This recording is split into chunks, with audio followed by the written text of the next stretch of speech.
To get the steering wheel controls to work with an aftermarket radio, you need an adapter. I got this one from Crutchfield. So to connect it, first you're going to need the CAN bus signal. This is going to be pin number 9 here on the radio harness.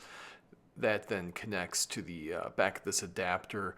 Additionally, you're going to need to hook it up to your radio. Mine's labeled nicely with steering wheel ground and connectors 1 and 2. I'll warn you, most of this video is just diagrams, as trying to get good video while working in this mess of wires is next to impossible. This is the wiring harness that comes with the adapter, and I'll go over how it all plug together. So these are the wires that I need from the back of the head unit. They're labeled SW1 and SW2. They then get connected to this adapter provided with the kit, so SW1 went to the brown wire and SW2 went to the brown and white wire.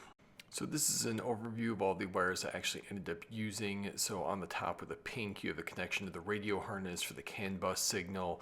Then you have an accessory power and ground, and then the 2 connectors to the back of the head unit.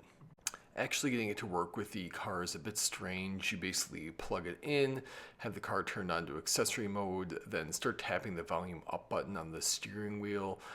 This then helps the module learn which type of radio you have. I did have some struggles with this, and I'll go over process I think is even easier than how they describe it here.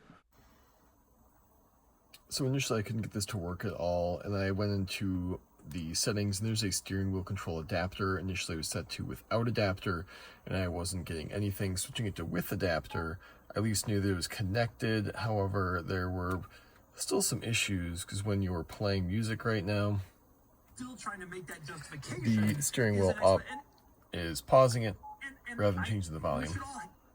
After struggling for a while, I ended up calling the customer support for Axxess. They were super helpful. They basically recommended downloading the software that helps you configure the module. So once you click on it, you can then select your radio type, and this is with the module plugged in. Initially, I was trying to get to work with Alpine. However, he said for my particular one, you had to use Alpine Type 2. So I basically would not have been able to get to work without this. It is pretty nice. You can actually go in and adjust some other settings in here too, depending on what buttons you have. So after that, the volume up and down buttons work, and the 3rd button on the wheel there mutes the volume. Let me know if you have any questions in the comments. Otherwise, if you do get this module, I wouldn't hesitate to call their customer support, as they're super helpful.